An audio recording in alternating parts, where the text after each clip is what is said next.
ladies and gentlemen, and thanks for taking the rendezvous with us right here on Spectrum Television.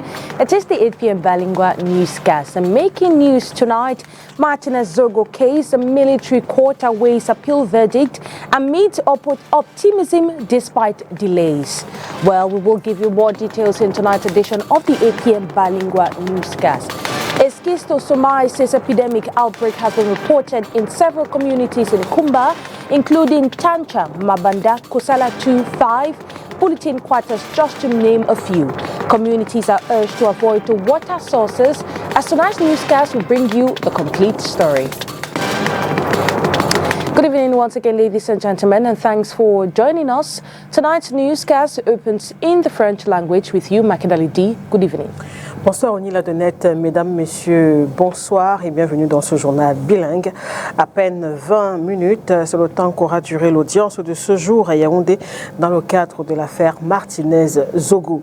Le tribunal militaire pour l'heure reste dans l'attente du verdict de la Cour d'appel suite à la requête déposée par les différentes parties. Requête qui porte notamment sur l'annulation de la réqualification des charges. Les détails avec vous, Olivier Bouzike et Thierry Hon. L'audience sur les exceptions et la contestation de la requalification des faits reprochés aux accusés est prévue le 20 mars prochain à la Cour d'appel. C'est le verdict de cette audience qui permettra d'évoluer au tribunal militaire dans le cadre de l'affaire Martinez-Zogo. L'audience de ce jour a donc duré à peine 20 minutes, le temps pour le président du tribunal de constater l'absence de notification de la Cour d'appel par le ministère public. Les conseils ont plaidé pour un report de l'audience après le 20 mars. Pour cette affaire, nous avons des renvois de 3 semaines. En respectant les 3 semaines, nous sommes au 17 mars. Donc, nous reviendrons le 17 pour avoir une décision d'administration du tribunal qui sera aussi un renvoi. Pourquoi? Parce que la Cour se tiendra pour continuer l'examen des différents recours qui ont été faits par rapport relativement à l'ordonnance au jugement avant dire loi de 11 novembre.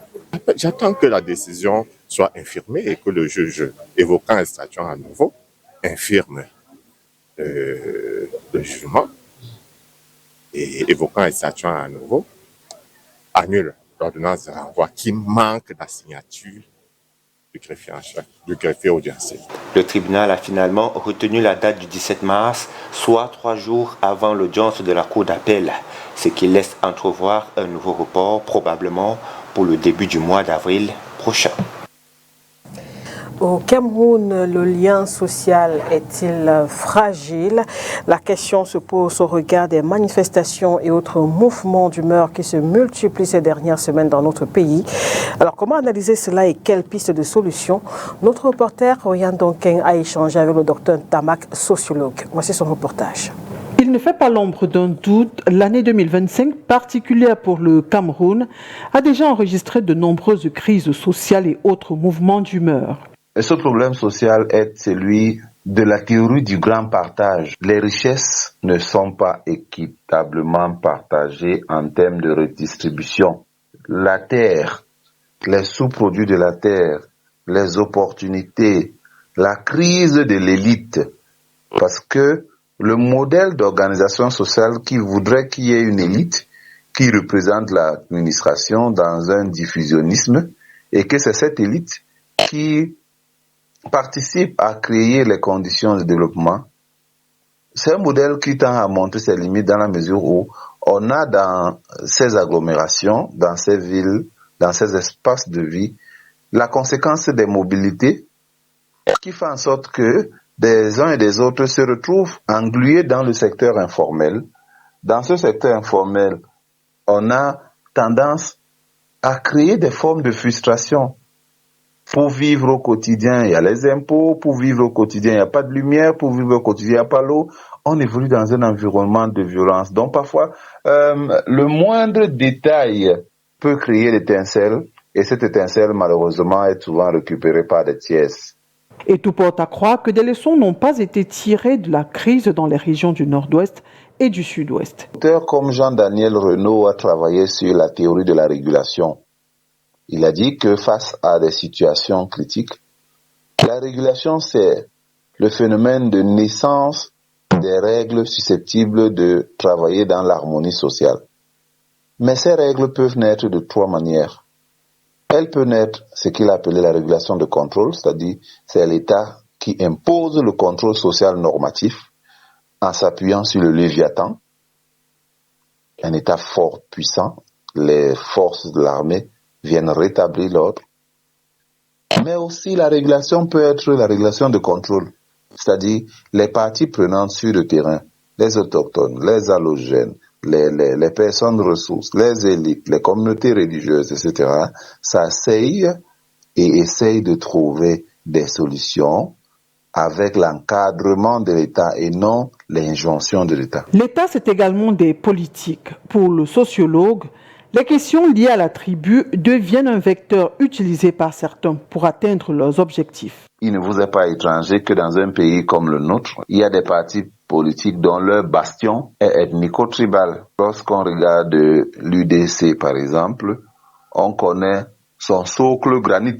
Lorsqu'on regarde certains autres partis, on connaît leur base. Certes, vrai qu'il y en a qui, aujourd'hui, les bases sont presque détruites. Il vous souvient quand même qu'avant la crise anglophone, le SDF avait des bases dans le nord-ouest et le sud-ouest, certes en partageant cela avec le parti au pouvoir, mais aujourd'hui, même ces bases-là sont à revoir dans la mesure où la crise est en train de dévaster les bastions de ce parti politique. L'année électorale, donc, est un moment où les différents responsables politiques, leurs comités, etc., doivent travailler davantage sur l'héritage de nos pères fondateurs. Les réseaux sociaux sont aussi mis à contribution pour distiller du bon et du mauvais. Conséquence, le tribalisme prend des proportions de plus en plus grandes. En longueur de journée, on est exposé à ces réseaux sociaux et des gens viennent régler les comptes qui ne sont pas parfois rattachés à la réalité sociale. Parce que la réalité sociale sur le terrain est que il y a des communautés qui se battent sur les réseaux sociaux. Mais chaque samedi, chaque vendredi, ils sont en train de s'unir dans les mairies. Donc, il est important qu'il y ait quand même un baromètre social pour voir le discours sur le tribalisme, s'il faille être mesuré aujourd'hui au travers d'un élément comme les médias, est en train d'atteindre le pic. Il est clair que ce tribalisme qui vient s'ajouter pas forcément à la xénophobie, mais à des approches ethno-tribales qui consistent à considérer que il y a une tribu qui mange, il y a une autre qui ne mange pas, il y a une tribu qui est plus forte, il y a des autres qui sont des faibles, il y a la répartition des richesses du pays qui sont consignées, et etc., etc. Donc, il y a des grilles de lecture comme ça que le sens populaire se fait et tend, n'est-ce pas, à considérer que cela est fait sur le prisme pas objectif mais subjectif au travers de la tribu. Nous sommes en année électorale. Pour le sociologue, il faut préserver l'héritage des pères fondateurs. Les ethnies doivent être considérées dans leur diversité comme une source d'union, comme une vitalité et non comme un poison. Et face aux différents dysfonctionnements évoqués dans le reportage que vous venez d'écouter, quelles pourraient être justement les pistes de solutions pour une sortie des crises? Écoutez une fois de plus le sociologue, le docteur Jean Mérimène Tamac, joint par Orient Donkin. L'année électorale, donc, est un moment où les différents responsables politiques, leurs comités, etc., doivent travailler davantage sur l'héritage de nos pères fondateurs, à savoir nos ethnies, qui doivent être considérées dans leur diversité comme une source d'union, comme une vitalité et non comme un poison. En réalité, les pistes de solution, là voilà, considérer la notion de relativité ethnique, considérer que le Cameroun est au-dessus de l'ethnie et surtout travailler dans la cohésion. Il faut le dire pour le marteler, il y a un déséquilibre social fort. Il faut aussi revoir le rôle de l'élite, qui s'apparente parfois à ce que Charles Sylvestre Ateba-Yene disait, une élite prédatrice et non productrice. Parce qu'on se rend compte de plus en plus aujourd'hui que on a tendance à tirer sur certaines élites, comme quoi elles représentent ci ou ça, Pourtant, lorsqu'on va dans les villages, on se rend compte que l'élite s'embourgeoisit. L'élite se bat pour se maintenir parce qu'elle contrôle les sous-produits de l'action. Et les populations se meurent dans une misère ostentatoire. Les élites ont les fourrages, les élites ont les panneaux solaires, les populations croupissent dans la misère. Les élites ont les 4x4 pour aller à des événements au village. Les populations n'arrivent pas à transporter les matières premières, à transporter les produits agricoles du champ vers le marché. Donc, l'élite tend aussi à tirer la couverture de son côté pour tribaliser le débat public à des fins parfois inavouées mais beaucoup plus personnelles. Donc, voilà certaines pistes sur lesquelles nous devons travailler pour que le vivre ensemble, qui est une réalité, parce qu'il ne faut pas être fataliste. Il ne faut pas considérer ces événements qui se sont passés comme le baromètre social d'un pays comme le nôtre, même comme il ne faut pas les négliger, parce qu'au Rwanda, ça avait commencé comme ça, et puis c'est devenu ce que nous savons tous. Vivement que les médias jouent leur rôle de régulateurs.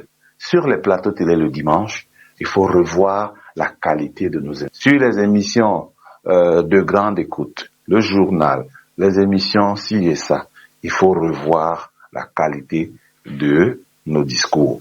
Et surtout, n'oubliez pas, à force de parler d'une notion, on essaie de comprendre ou alors qu'est-ce qu'il en est en termes d'impact et on veut savoir. Je pense qu'il faut relayer ce type de sujets comme ceux que vous portez aujourd'hui à la tête de votre Audima afin que nous disions chacun à son niveau, plus jamais de xénophobie et halte au tribalisme. Senior Divisional Officer for the Memet Division, in a note which dates February 20, has announced a schistosomiasis outbreak in Kumba. Well, this includes parts like Tancha, Polythene Quarters, Kosala 2 and 5, Mabanda, just to name a few. While health personnel also work to contain the epidemic, the public is advised to avoid drinking and bathing in streams. Let's get more details in this report. A schistosomiasis epidemic has been reported in several communities in Kumba, Memet Division, southwest region of Cameroon. The Senior Divisional Officer Chamberlain Tuondong has issued a public warning to inform residents about the outbreak and necessary precautions. These epidemics affecting communities such as Tancha, Ntam 1, 2 and 3, Mahol, Mabanda 1 and 2, Pompong, Tsiensie, Kosala 2 and 5, and Polythene Quarters. Schistosomiasis manifests through symptoms like bloody urine, itchy body, and diarrhea. It primarily affects children under the age of 14. The disease is spread through contact with infected water from streams and rivers. To prevent further spread, the SDO advises residents to immediately stop swimming, bathing, and drinking from streams and rivers in Kumba. Traditional, religious, educational, and community leaders are urged to support these efforts by promoting awareness and adherence to safety guidelines. Infected individuals are encouraged to report to the nearest health facility for treatment. Medical personnel are working to neutralize the pathogens and manage the outbreak. The public is advised not to panic, but to cooperate with health authorities. Schistosomiasis, also known as bilharzia, is a significant public health issue globally, particularly in tropical and subtropical regions. It is caused by parasitic flatworms and is prevalent in areas with poor sanitation and unsafe water. The disease is said to affect millions in Africa, with high prevalence rates in countries like Nigeria and Uganda.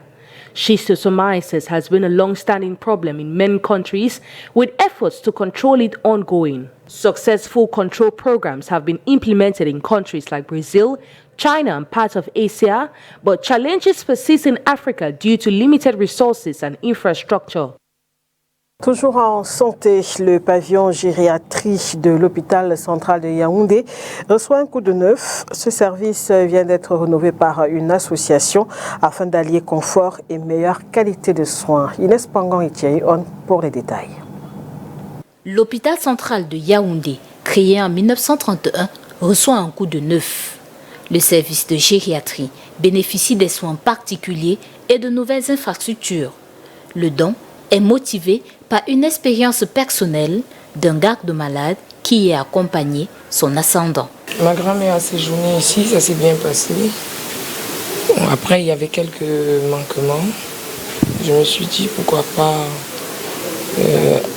essayer de faire des travaux en gériatrie. Donc j'ai sollicité le directeur général après le décès de ma grand-mère. Donc je lui ai demandé si je pouvais faire les travaux ici et garder un souvenir de ma grand-mère. Il est question d'allier confort à la qualité des soins dans ce service parfois inexistant dans d'autres formations sanitaires et pourtant important dans la prise en charge des personnes du troisième âge. L'hôpital central est l'un des rares hôpitaux du Cameroun à avoir un service de gériatrie. Et vous savez que la population camerounaise est vieillissante.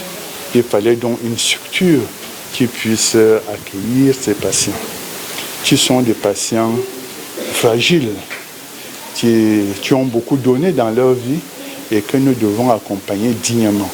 La rénovation du pavillon gériatrie de l'hôpital central de Yaoundé est le don d'une association. La rétrocession et la visite des locaux se fait en février 2025. On reste avec vous, Inès Pangan, pour parler éducation cette fois. Un groupe d'élèves du lycée de Ngouaekele à Yaoundé vient de remporter le premier prix d'un concours régional organisé dans le centre. Prix qui récompense notamment leur projet axé sur la construction des maisons en matériaux locaux, en l'occurrence le plastique issu du recyclage. Reportage. Des maisons construites en matériaux locaux avec du plastique issu du recyclage, c'est le projet porté par un groupe de jeunes élèves majoritairement composé de filles.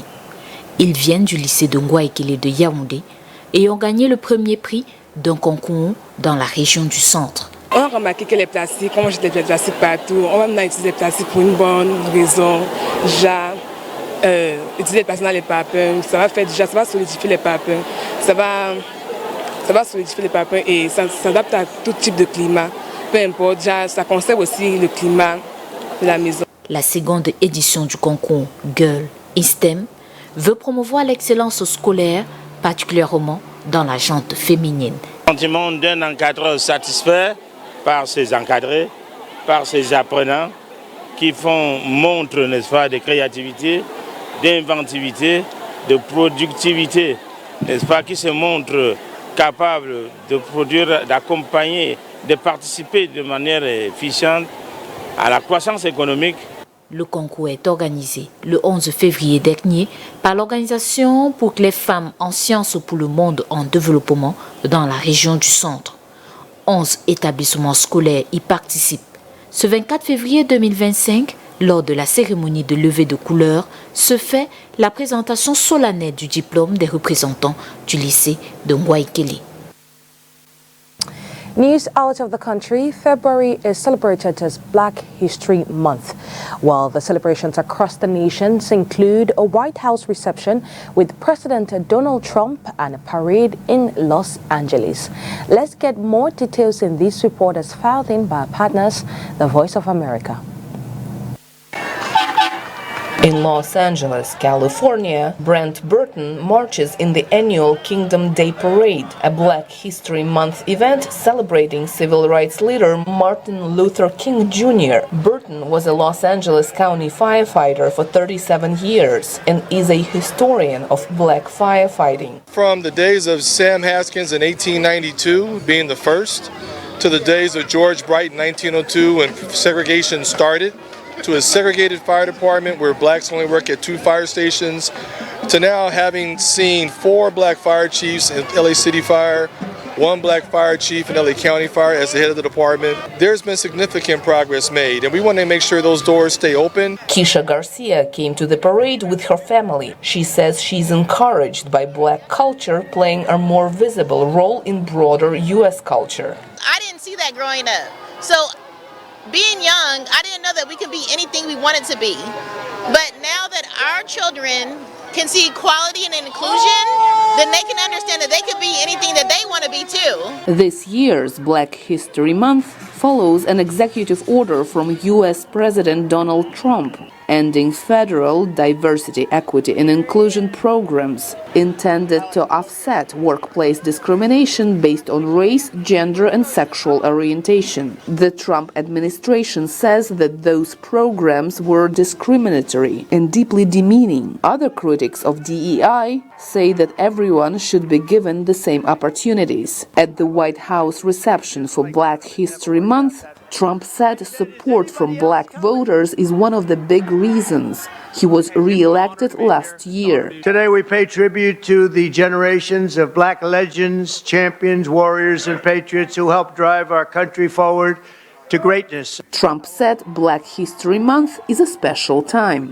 We love you all. We're going to work with you. We're going to make America greater than ever before. We're going to do it together. In Los Angeles, parade marcher Anita Biggs said Black History Month is larger than politics. We're not accepting anyone else's opinion of us. We know who we are. We know our history is deep. We know we can celebrate it all year if we want to. And we are happy to have the month of February where we do highlight our history. Black History Month has been celebrated by every U.S. president since 1976. Jenya Dulo, VOA News, Los Angeles.